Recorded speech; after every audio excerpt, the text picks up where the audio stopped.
Hello everyone, good morning to all. Welcome back to Parcham. आज हम discuss कर रहे हैं 2 जून के करंट अफेयर्स। तो आज के दिन ही 2014 में एक नया स्टेट बना था जिसका नाम है तेलंगाना।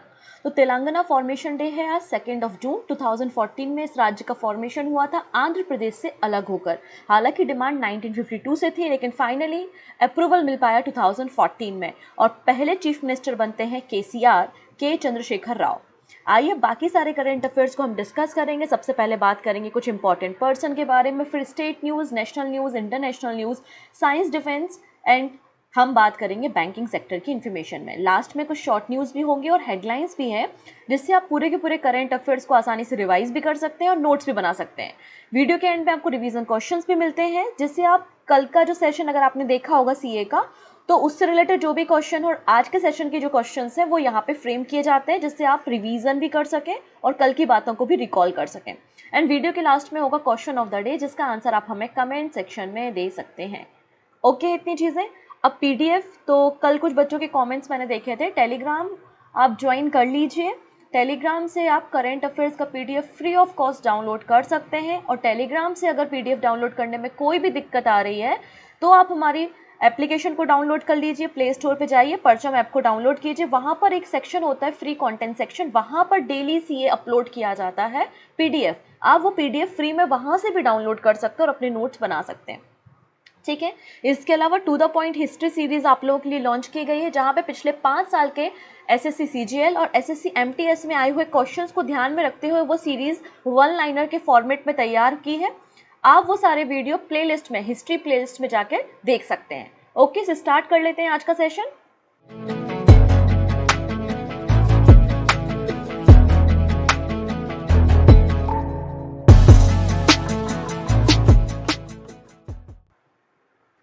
सबसे फर्स्ट पर्सन जो न्यूज़ में है वो है यूको बैंक के एमडी एंड सीईओ।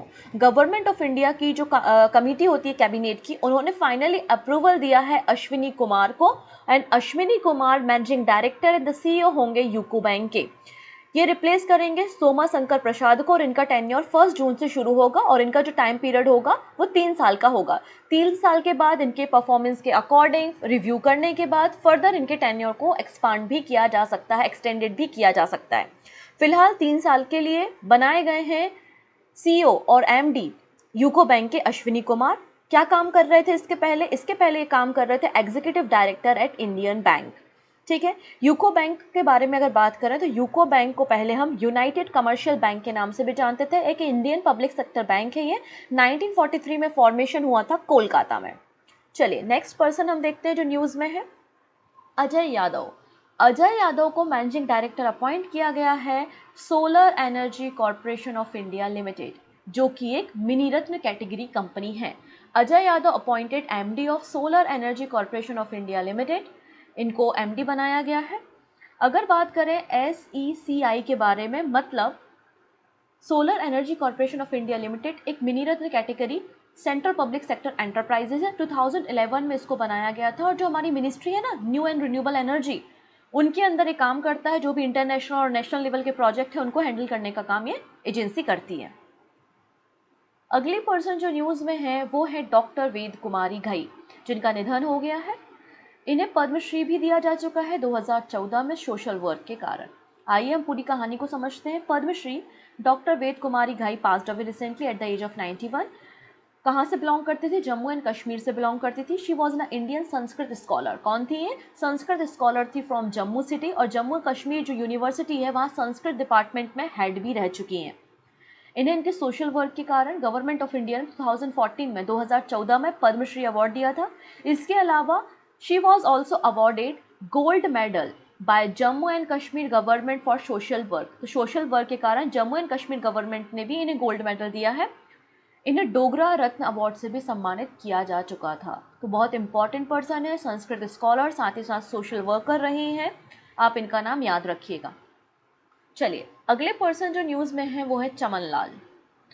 कौन है ये चमन लाल? आइए हम बात करते हैं। तो Chaman Lal elected first ever Indian origin lord mayor of Birmingham. ये बर्मिंघम पहला सबको दिखाई दे रहा है। तो ये पहले सिख कम्युनिटी के हैं या पहले इंडियन ऑरिजिन हैं जिन्हें लॉर्ड मेयर बनाया गया है बर्मिंघम का। तो Councillor Chaman Lal has become the first ever British Indian Sikh to take oath as a Birmingham Lord Mayor. इन्होंने लेबर पार्टी को ज्वाइन किया था और उसके बाद Soho and jewellery quarter ward से 1994 में ये फर्स्ट टाइम इलेक्ट हुए थे। अब रिसेंट में कुछ और इंडियन ओरिजिन जो ऊंचे पदों पर पहुंचे हैं उनके ऊपर भी हम डिस्कस करते हैं, जैसे कि UN ambassador for global women's issue कौन बनाई गई है? गीता राव गुप्ता बनाई गई है। डोमेस्टिक पॉलिसी एडवाइजर इन बाइडेन एडमिनिस्ट्रेशन, तो ये बनाए गए हैं इंडियन ओरिजिन नीरा टंडन को। और प्रेसिडेंट वर्ल्ड बैंक के तो अजय बंगा है। और ये अजय बंगा जी की जो कहानी है ना, ये तो आपको किसी पेपर में डेफिनेटली मिलने वाली है। नेक्स्ट बात करेंगे एनटीआर के बारे में। अच्छा, जो भी स्टूडेंट यहाँ पे साउथ इंडिया से स्पेशली तेलंगाना एंड आंध्र प्रदेश राज्य से बिलोंग करते हैं वो एनटीआर के बारे में जानते होंगे। एनटीआर जो थे वो एक कह सकते हैं फिल्म मेकर, एक एक्टर और एक पॉलिटिशियन रहे हैं। साथ ही साथ काफ़ी लंबे समय तक चीफ मिनिस्टर भी रहे हैं आंध्र प्रदेश के। इनका जो जन्म हुआ था वो 28 मई को हुआ था, राइट। तो इनको 100 साल कंप्लीट हो गए हैं, तो एज अ सेंचुरी सेलिब्रेट करने के लिए यहाँ पर एक बुक लॉन्च की गई है। उसी बुक के ऊपर हम डिस्कशन करने वाले हैं, एनटीआर अ पॉलिटिकल बायोग्राफी। और इस बुक को लिखा है रामचंद्र मूर्ति ने। रामचंद्र मूर्ति के द्वारा बायोग्राफी लिखी गई है एनटीआर की, और इसमें पूरा बताया गया है कि क्या कंट्रीब्यूशन सिनेमा में और पॉलिटिक्स में एनटीआर का रहा है। चलिए अब बात करेंगे कुछ स्टेट न्यूज़ के बारे में। कल भी मैंने महाराष्ट्र के बारे में काफ़ी सारी न्यूज़ आपको बताई थी। इस्माइल एम्बेसडर बताए थे, सचिन तेंदुलकर को अपॉइंट किया गया है। फिर मैंने आपको स्कीम के बारे में बताया था, और आपको मैंने ये भी बताया था कि जो बांद्रा वर्सोवा सी लिंक ब्रिज है उसका नाम चेंज करके वीर सावरकर सेतु कर दिया जाएगा। इसके अलावा यहाँ पे आप देख सकते हैं जो महाराष्ट्र के मुख्यमंत्री हैं एकनाथ शिंदे, उन्होंने रिसेंटली अनाउंस किया है कि अहमदनगर का नाम चेंज करके अहिल्याबाई होलकर के नाम पे रखा जाएगा।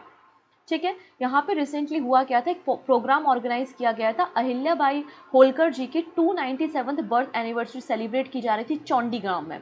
चौंडीगांव कहाँ है? अहमदनगर डिस्ट्रिक्ट में है, जो कि बर्थ प्लेस है अहिल्याबाई होलकर का। और उसके बाद ये डिसाइड किया गया कि अहमदनगर डिस्ट्रिक्ट का नाम चेंज करके अहिल्याबाई होलकर के नाम पे रख दिया जाएगा।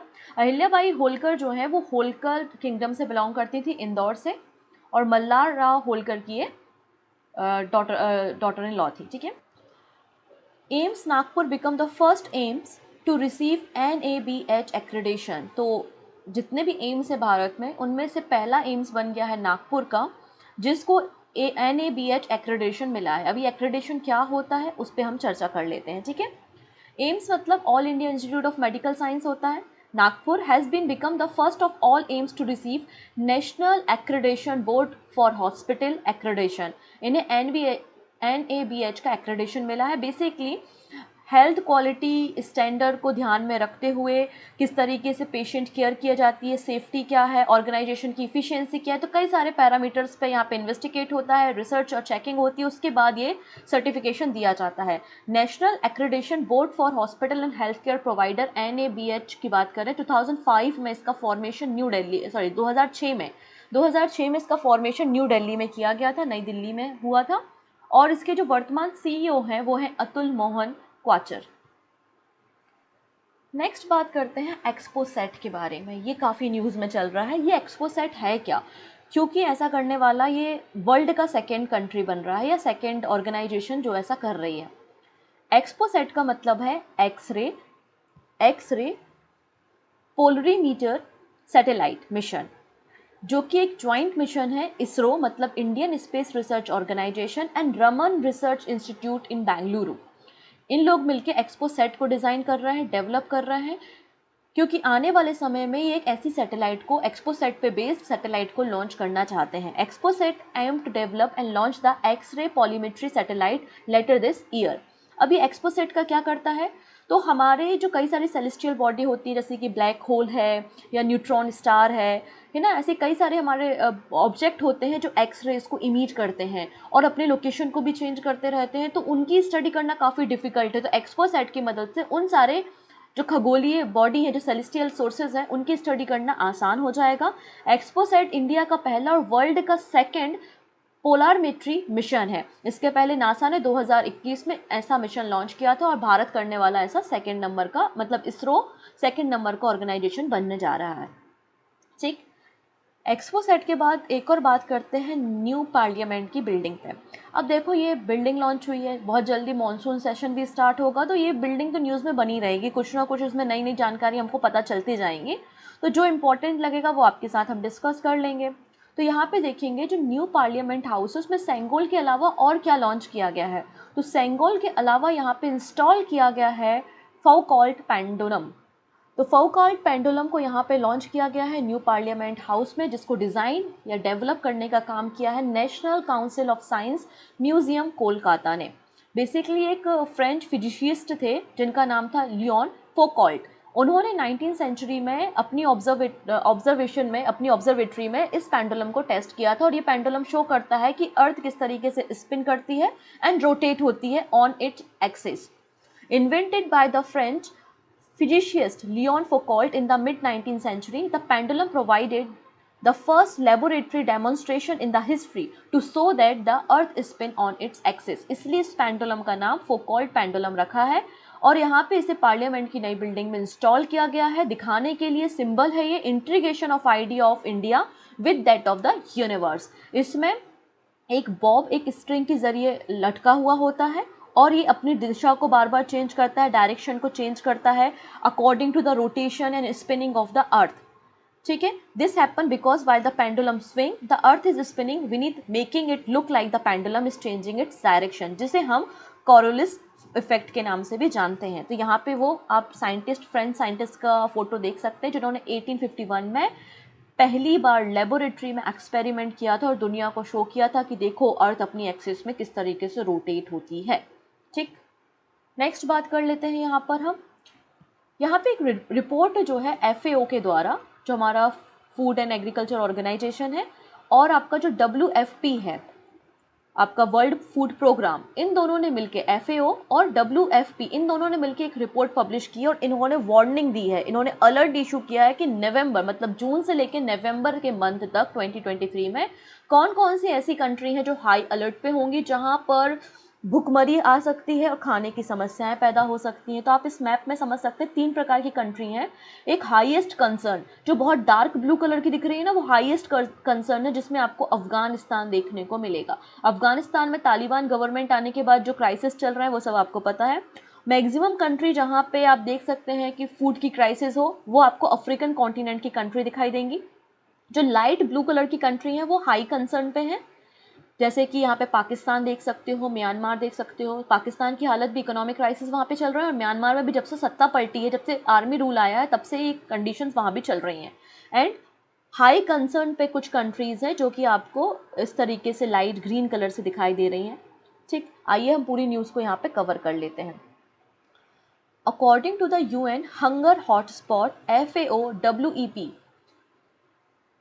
Early warning on acute food insecurity report. तो यहाँ पे UN की बॉडी है FAO और WFP, इन लोगों ने एक रिपोर्ट पब्लिश की है, और इसमें बताया है कि फूड क्राइसिस कहाँ आ सकते हैं और कौन से ऐसे कंट्रीज़ हैं जो हॉट स्पॉट बने हुए हैं। उनमें पाकिस्तान, अफगानिस्तान और म्यांमार जो हैं हंगर हॉट स्पॉट है इन द वर्ल्ड में, और भारत के पास अगर देखें तो ये कंट्रीज़ हैं। ठीक है, तो इस रिपोर्ट का नाम आप देख सकते हैं, hunger hotspot FAO WEP early warning on acute food insecurity. इसमें जून 2023 से लेकर नवंबर 2023 तक का डेटा दिया है। यहाँ पे बताया किस तरीके से फूड इमरजेंसी इंक्रीज हो रही है, स्पेशली जो सूडान में वॉर चल रहा है, हेती में जो कंडीशन है, बुर्किना फैसो और माली, इन सारे एरियाज़ में ये हाईएस्ट कंसर्न एरिया है। तो हाईएस्ट कंसर्न नेशन आपको Afghanistan, Nigeria, Somalia, south Sudan और यमन देखने को मिलेंगे। वहीं वेरी हाई कंसर्न पे आपको Pakistan, central African Republic, Ethiopia, Kenya, Congo and Syria देखने को मिलेगा। अगर मैं बात करूं आपको वर्ल्ड फूड प्रोग्राम के बारे में, तो एक इंटरनेशनल ऑर्गेनाइजेशन है जो कि यूनाइटेड नेशन के अंदर काम करता है, और पूरे वर्ल्ड में सबसे ज़्यादा फूड असिस्टेंट प्रोवाइड करने का काम भी WFP करता है। मतलब कोई भी कंट्री है, कहीं अर्थक्वेक आ गया है या कहीं कोई क्राइसिस चल रहा है, तो फूड डिलीवरी करने का काम ये ऑर्गेनाइजेशन करती है। ठीक है, इसको 1961 में बनाया गया था, रोम में हेड ऑफिस आपको मिल जाएगा। ओके, नेक्स्ट बात करेंगे हम, रिसेंटली दुबई में एक रिपोर्ट पब्लिश की गई है, उस रिपोर्ट पे हम चर्चा करेंगे। India emerge as a key source country for FDI into Dubai. ये सभी लोग तो हम जानते हैं कि भारत में FDI कहाँ से आ रहा है और कौन कौन से सेक्टर में FDI आ रहा है। लेकिन भारत किन सेक्टर में एफडीआई दे रहा है और किस कंट्री में सबसे ज़्यादा एफडीआई पहुंचा रहा है भारत, तो वो है दुबई। ऐसा FDI markets a service from UK Financial Times Limited की एक रिपोर्ट पब्लिश की गई है। According to a report release by the FDI markets a services from UK Financial Times Limited, India has emerge a key source country for FDI in Dubai. और इसके जो top sector है वो software, IT industry, consumer, business service, real estate और financial service में Bharat FDI दे रहा है। और सबसे ज़्यादा एफडीआई 28% भारत की जो दुबई में जा रही है वो जा रही है कंज्यूमर प्रोडक्ट्स में। नेक्स्ट है ईडनबर्ग यूनिवर्सिटी जो कि स्कॉटलैंड में है और यहाँ पे लॉन्च हुआ है हिंदी कोर्स। ठीक है, हिंदी कोर्स कौन से मैटर पे, कौन से सब्जेक्ट पे, तो क्लाइमेट चेंज पे, क्लाइमेट सोल्यूशन पे। ठीक है, the University of Edinburgh and the Indian consulate in UK collaborate to create first open access source in the Hindi language. तो यहाँ पे ईडनबर्ग यूनिवर्सिटी में जो हमारे कॉन्सुलेट है, इंडियन कॉन्सुलेट यूके में, उन दोनों ने मिलकर यहाँ पे पहला ओपन कोर्स लॉन्च किया है हिंदी भाषा में, जो कोर्स है वो है climate solution. Basically Edinburgh climate change institute and government of India ने मिलकर पार्टनरशिप से इस कोर्स को भी तैयार किया है, ये कोर्स जो है वो हिंदी, इंग्लिश और अरेबिक भाषा में होगा। और जो हमारे भारत में जो प्रॉब्लम्स आ रही हैं क्लाइमेट चेंज के कारण, उन सब की स्टडी यहाँ से स्टूडेंट कर सकते हैं। अब ये जो ईडनबर्ग यूनिवर्सिटी है ना, बहुत पुरानी है, स्कॉटलैंड में है और 1582 में इसे तैयार किया गया था। रॉयल चार्टर जब दिया गया था किंग जेम्स 6 ने। चलिए अब बात करते हैं एक छोटे से आइलैंड के बारे में। यहाँ पर आप देखेंगे नीचे की तरफ, यहाँ पे तो आपको इंडिया मिल जाएगा, थोड़ा ऊपर जाएंगे इंडिया से तो यहाँ पर आप देखेंगे चाइना आपको मिलेगा। चाइना से लगा हुआ है रशिया, और रशिया का एक आइलैंड है जिसका नाम है सैखलिन आइलैंड। ये सैखलिन आइलैंड है और सैखलिन आइलैंड में दो प्रोजेक्ट चल रहा है, सैखलिन 1 एंड सैखलिन 2 प्रोजेक्ट। ये दोनों प्रोजेक्ट जो है वो नेचुरल गैस पे बेस्ड है। नेचुरल गैस और जो आपका पेट्रोल होता है या क्रूड ऑयल को निकालने का काम, जनरेट करने का काम ये सैखलिन प्रोजेक्ट करते हैं रशिया में। ठीक है, तो आपको लोकेशन क्लियर हो गई होगी। अब हम न्यूज़ पे चर्चा करते हैं। तो सैखलिन 1 प्रोजेक्ट क्या है, तो सैखलिन 1 प्रोजेक्ट एक oil and gas exploration project है जो कि सैखलिन आइलैंड रशिया में है। अब यहाँ पे ओएनजीसी विदेश जो कि एक सब्सिडरी है, मतलब एक सहायक कंपनी है oil and natural gas corporation की, उसने रिसेंटली हमें बताया है कि सैखलिन 1 प्रोजेक्ट जो कि रशिया में है उसमें जीरो से लेकर अब वापस से 2 lakh barrel per day oil generate होना शुरू हो चुका है। तो इससे उम्मीद लगाई जा रही है कि जो 20% स्टैक है ओएनजीसी विदेश का इस प्रोजेक्ट में वो वापस से रिगेन किया जा सकता है। इसके अलावा ओएनजीसी विदेश का 26% स्टैक रशिया की वैन कॉर्नेट कंपनी में भी है जो कि आपका नेचुरल गैस के लिए जानी जाती है। ओएनजीसी का टारगेट है नेट ज़ीरो टारगेट बाय 2038, इसलिए हमें नेचुरल गैस की ज़रूरत है। Is expected gas producer from its Mozambique project to begin by 2026-27। इस प्रोजेक्ट के ऊपर थोड़ी सी चर्चा कर लेते हैं। It is one of the largest foreign direct investment in Russia energy sector. Sakhalin 1 project जो है वो ऑयल एंड गैस रिजर्व यहाँ पे काफ़ी ज़्यादा है, ऐसा बताया जाता है, एस्टिमेशन है। ओएनजीसी विदेश क्या है, जैसे कि मैंने कहा, एक mini ratna category A central public sector enterprises है जो कि government of India, ministry of petroleum and natural gas के अंदर काम करती है। साथ ही साथ ये सब्सिडरी है oil and natural gas corporation limited की, ठीक, जिसका काम क्या है, भारत के बाहर दूसरी जो कंट्रीज़ है वहाँ पे ऑयल एंड गैस प्रोडक्शंस को देखना और वहाँ पे इन्वेस्ट करना, डेवलपमेंट में कंट्रीब्यूट करना, एट्सेट्रा। ओके, तो ये हैं कुछ हेडलाइंस जो आज हमने न्यूज़ पढ़ी है, वो आपको ये हेडलाइंस के फॉर्म में भी दिख जाएगी, आप इनको पढ़ सकते हैं। अब बात करेंगे कुछ शॉर्ट न्यूज़ के बारे में। हाँ, आपको हेडलाइंस यहाँ भी मिल जाएंगी, ये सारी हेडलाइंस हैं जो आज हमने डिस्कस की हैं। ओके, ठीक। अब एक दो शॉर्ट न्यूज़ देखेंगे और उसके बाद एक हम सबमरीन के ऊपर डिस्कशन करने वाले हैं। सबसे पहली बात, राष्ट्रीय इस्पात निगम लिमिटेड मतलब RINL, इसे अवार्ड दिया गया है ग्रीन टेक सेफ्टी अवार्ड। तो green tech safety award 2023 safety excellence category में अपने वर्क प्लेस को इम्प्रूव करने के लिए सेफ्टी के मामले में यहाँ पे राष्ट्रीय इस्पात निगम लिमिटेड को 2022-23 का अवार्ड दिया गया है। नेक्स्ट बात करते हैं, आपको वापस से जाना पड़ेगा यूरोप कॉन्टिनेंट, और यहाँ पे जो नॉर्वे है, नॉर्वे से लगा हुआ आपको बैरेंट सी देखने को मिलेगा जो कि एक मार्जिनल सी है। किसका मार्जिनल सी है, आर्कटिक ओशियन का मार्जिनल सी जो है वो बैरेंट सी है। यहाँ बैरेंट सी में साइंटिस्ट जियोलॉजिस्ट के द्वारा एक डिस्कवरी की गई और यहाँ पे बॉटम में एक वॉल्केनो मिला है। ठीक है, यहाँ पे जो वॉल्केनो मिला है वो इरप्ट कर रहा है मड एंड गैसेस को फ्रॉम द प्लैनेट इंटीरियर। तो geologists have recently discovered a never before seen volcano at the bottom of the Barents Sea off the coast of Norway, which is erupting with mud, floods and gas from the planet interior। तो आपको पूछा जा सकता है कि नया volcano कहाँ पे मिला है या बेरेंट सी कहाँ पर है, तो बेरेंट सी की लोकेशन थोड़ा सा याद रखेंगे, ठीक है। नेक्स्ट बात करेंगे, साउथ कोरिया ने एक ऑफर दिया है भारत को कि वो KSS थर्ड बैच 2 सबमरीन को ले। बेसिकली अभी जर्मनी के साथ हमारा एक्विजिशन प्रोग्राम कंप्लीट हुआ है प्रोजेक्ट 75I का, उसके बाद ही डिमांड आई है, इसके बाद ही साउथ कोरिया ने रिसेंटली कहा है, एक ऑफर दिया है। South Korea has made an exclusive offer to provide its advance KSS third batch 2 submarine to India. ये जो KSS थर्ड है जो सबमरीन है, बेसिकली एक डीजल इलेक्ट्रिक अटैक सबमरीन है। इसमें अगर आप देखेंगे तो 50 क्रू मेंबर इसमें जा सकते हैं। बहुत ही एडवांस सबमरीन है ये, और लार्जेस्ट सबमरीन है जिसको साउथ कोरिया में बिल्ड किया गया है ना। साउथ कोरिया की लार्जेस्ट सबमरीन है और बहुत ज़्यादा एडवांस ये सबमरीन है जिसमें सोनर कैपेबिलिटी बहुत ज़्यादा है, मैनेजमेंट सिस्टम बहुत अच्छा है। और इसे डेवलप किसने किया है? Daewoo ship building and marine engineering and Hyundai heavy industry के द्वारा से तैयार किया गया है। अब भारत को लेना होगा तो वो यहाँ से ले सकता है।